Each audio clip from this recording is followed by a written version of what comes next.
Hello, my name is Jonas. I'm a partner of CGI Ethiopia. In this video, you'll learn how to create cloth tearing simulation in Maya. I hope you like it. Please subscribe, like and share.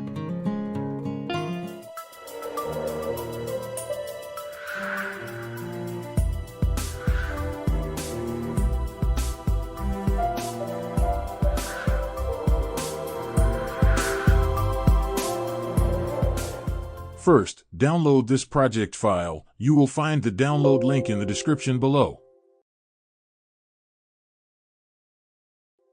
As you can see, this project file contains such an activity.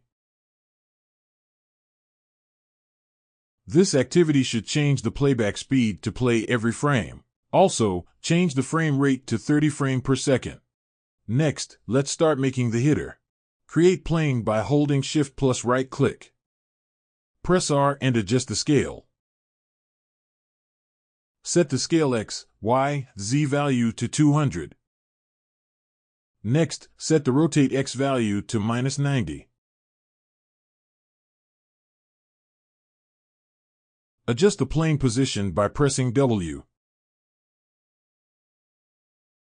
The position of this plane should be located between the footing and the knee so that the hitter can fully achieve the force.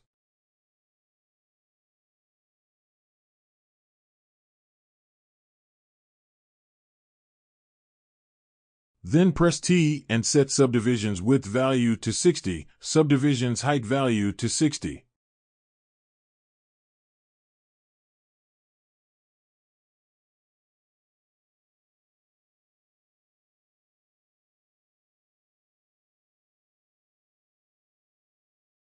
Next, change Tools to FX.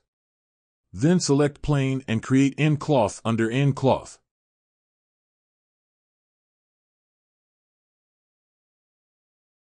As you can see, it starts to fall straight to the ground.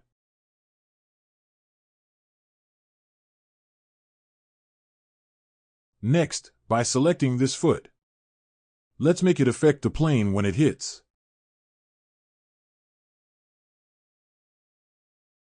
With foot selected, go with nCloth and choose Create Passive Collider.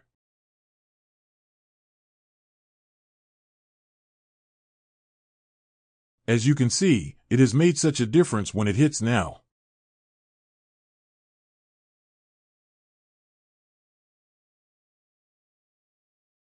Now let's make it vibrate only in the middle without moving up and down. Create cube by holding Shift plus right click. Then increase the scale. And adjust the position accordingly by pressing W. Adjust scale X, Y, Z by pressing R.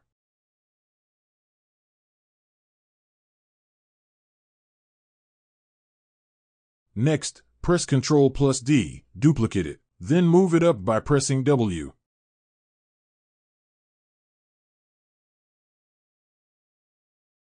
Next, just isolate the plane poly. Then select the top face and by hold Ctrl plus right click, convert the face to vertex. Next, remove the isolate poly. Next, by hold Shift and select the top cube. Next, go to the End constraint and select the Transform constraint. Similarly, isolate only plane poly. Select the bottom face, then by hold Ctrl plus right click, convert the end face to vertex. Next, turn off the isolate poly. Then select the bottom cube by holding Shift. Next, go to the End constraint and select the Transform constraint.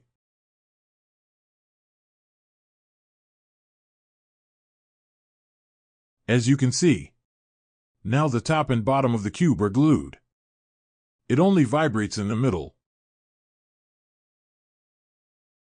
Now let's make it rip when it hits. First, go to frame 20.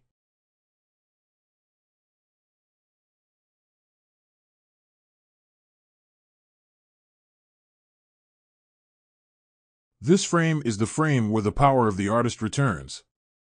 As you can see, it has changed its shape like this. This is where the rip should be. Select the middle edge like this.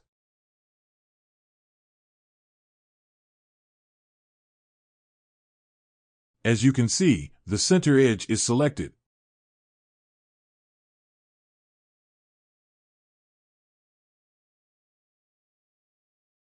Now going to frame 1, select an additional edge like this.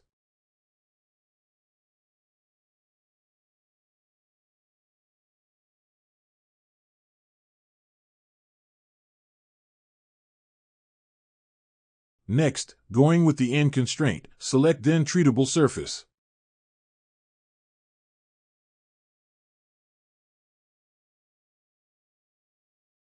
As you can see, it is now possible to make it rip.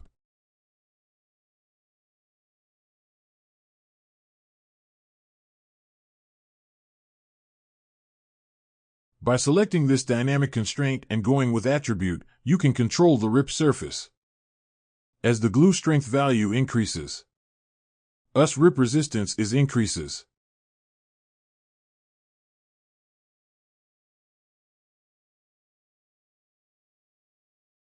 As you can see, it is not ripped now.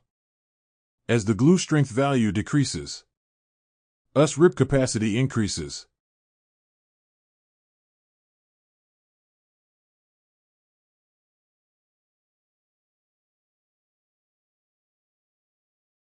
Maybe, if you need to reduce this vibration, by select nCloth and go to attribute. When this deform resistance value increases, the resistance to deformation increases.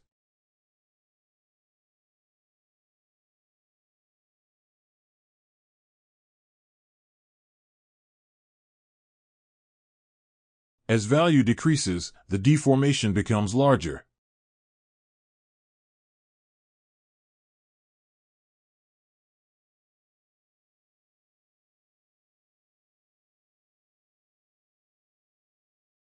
Finally, let's cache the viewport to increase performance. By selecting nCloth, go with nCache.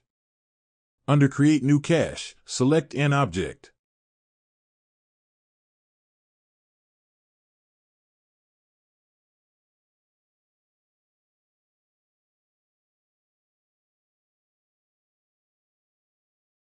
You can easily create a tearing simulation this way.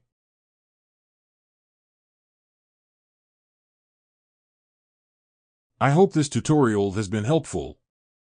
If you are new to this channel, please subscribe. See you in another training. Thank you for watching.